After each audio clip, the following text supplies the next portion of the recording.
Hey, what's up? My name is Colby Sharp. Welcome to my channel where we try to help kids fall in love with reading. And one of my favorite ways to do that is by talking about amazing books. So what I'm going to be talking about today are the books that my students are reading heading into winter break. And what I want you to do, what I hope that you will do, is let me know down in the comments the books that you are planning on reading or the books that your kids are planning on reading during winter break. I'm always looking for new books to add to my to-read list. All right, so we're going to start with the very first book that I am going to be reading over winter break, and it is The Ogres and the Orphans by Kelly Barnhill. You probably know Kelly's work from her Newbery Medal winning book, The Girl Who Drank the Moon, The Witch's Boy she also wrote, which I absolutely adore. She is an amazing author, and anytime she has a new book, we must add it to our to-read list and put it absolutely at the top. This book comes out in March of 2022, and I'm so excited to read this advanced copy. I'm not even going to read the back. I don't want to know what anyone else had to say about this book. I just want to enjoy this story with some coffee and Christmas tree in the background. So excited to read this one.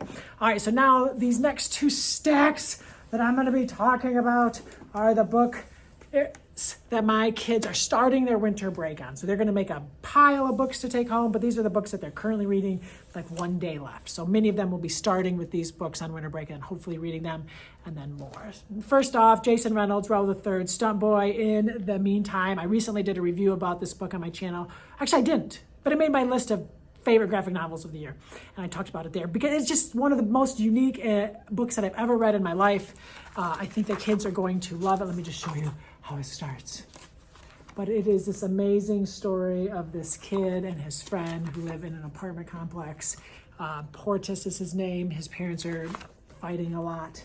He's kind of trying to figure out how things are going. But it's amazing. It's a page turner. It's fascinating. It's going to be a series. Stunt Boy. In the meantime, one of my kids is reading it. Wildfire is starting to take off in my classroom because our library aide, Miss Ott, book talked it, and she just sold the heck out of it, and they are captivated. Multiple kids have already read it. This kid is almost done with it. So this one, I'm very excited to see it take off. Next up is Wish by Barbara O'Connor. This book has just captured the heart of America, I feel. It's like the #1 selling paperback in the country for a reason. It's just middle grade fiction perfection. So excited that one of my kids is reading it. Next up, The One and Only Bob. This girl loved The One and Only Ivan. She loved it when her 3rd grade teacher read it. She loved it when Mr. Shue visited our school in 3rd grade and gave her a copy. And now she's reading The One and Only Bob. Her mom also read The One and Only Bob. I think listened to it on audio on her way to and from work. I love these reading families. Next up, the latest and greatest from Dave Pilkey, The New Cat Kid. If you haven't read these books, they're just awesome. And they send such a strong message about kids creating and creativity and what that means and how we're all unique and create in our own ways. I love these books. I cannot recommend them enough. Next up, Coop Knows the Scoop. Taryn sent us some books. She sent us like 3 of her books, and my kids are really digging it. So this girl is rocking and rolling with this one. She's going to book talk it, at least to me, when she's finished. But I just read the back, and she seemed really interested and is digging it. So thanks, Taryn. Kids are happy. Next up, Dog Squad. What 5th grader wouldn't want to read that, right?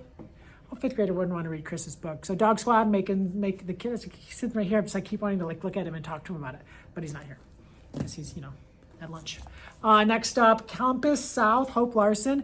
This is a graphic novel that I haven't read, but I've had in my library for a few years, and always a handful, 5, 6, 7, 8 kids read it every year. So it must be pretty good. I probably should read it. Next up, one of the most popular books in my class this year, Jason Reynolds' Ghost. It's so fun that a new kid is reading it, and this new kid showed me today. Her dad 3D printed her this bookmark. How sweet is that? So Ghost, Jason Reynolds, if you haven't read the track series, you and your students are missing out. It's so good. All right. And when Miss Ott book talked Wildfire, she also said, well, he's got another book. And he does, and it's Wild River. And so Miss Ott had copies of those, but I also had copies in my classroom library. So all hers are checked out, all mine are checked out. The world is happy because readers are reading. Next up, Lifo. I love this book, and I usually book talk it because it's so interesting and fascinating about these boys who are being shipped to Canada during World War II for safety purposes.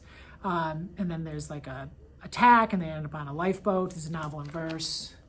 And I love this book, and I usually book talk it, but I hadn't got around to book talking yet, and a kid just picked it up and is just like, Mr. Sharp, why didn't you tell us about this book? It's so good. I'm like, I was going to. I know, it's so good. So yeah, if you haven't read this one, really, really awesome piece of historical fiction. All right.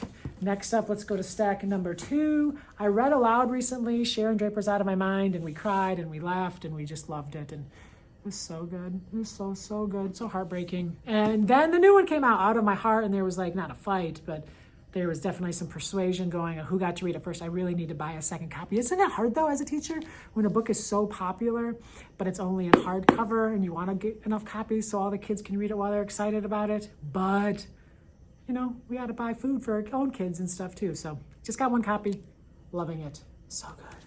Actually, I'm not loving it. I'm loving that the kids are digging it. I haven't read it. I loved Out of My Mind though. American Chillers, you may, if you're not from Michigan, you may not know this series. There's a Michigan Chiller and American Chiller series. It's by a Michigan author, Jonathan Rand. And they're just like the most regionally popular. He's like the Michigan author that everyone loves. Like kids can't get enough of Jonathan Rand's books. It's Jonathan. He's got like Poltergeist of Petoskey, and just like every state has its own book with like a creature in it. So those are fun. Ooh, I had a great chat with this reader earlier this week, not like Comic-Con, but a kid who was looking for a sports book that I thought she might like. I'm like, oh my gosh, I have the perfect series. So she's devouring this. I'm so proud of her. She's rocking and rolling. And she's going to read the next 2. She's taking them home for winter break. So finish this one, then read the next 2. One of my readers is so close. He's like less than 100 pages away from finishing the Origami Yoda series, and that just makes me sing. It makes my heart so stinking happy. He has fallen so hard for reading through this series, and he's going to read one of our other his classmates that love the Origami Yoda series has recommended that he read the first 3 books in the Jedi Academy series, the ones by Jeffrey Brown, because those are amazing. So he's got those checked out, and he checked those out at the library today. I love when they're like doing my work, like they are encouraging and recommending books to each other. Makes my life so much easier. Next up, Lori Hall's Anderson Chains. I actually didn't have this book. I couldn't find it. I had the other 2 books in the series, and this kid's like, hey, this looks really good, but I want to read the first one. So I just checked it out from our public library, and he's reading. And then my friend Donald Miller is sending me a copy. She has an extra copy, so she's sending it to our classroom. So we will have Chains. So when he's done reading it and he book talks it, and then other kids want to read it, we'll have the complete set in class.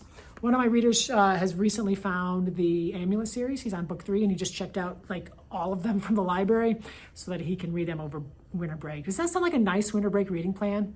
Amulet. The other couple weeks ago, we were in our school library, and a girl was asking me about creepy books, scary books. I'm like, the Graveyard Book? She's like, tell me more. And so she's reading it, digging it. She's reading it at home too, which makes my heart happy. I haven't read this in a while. Next up is Rain, Rain. A few readers have fallen for Anne Martin's book. I love book talking, not book talking. I do love book talking this book, but I love having a reading conference around this book just to hear what kids are thinking and what their hearts are telling them, and just the things going on inside while they're reading. Hey, not sure what happened, but my video was cut out at the end, and all my kids have their books at home, so there's no way I can record the end. But thank you so much for tuning in. My name is Colby Sharp. Please don't forget to let me know down in the comments which books you plan on reading during your winter break time. I cannot wait to add some books to my to-read list. Thank you so much for tuning in. I hope you have an awesome-tastic day.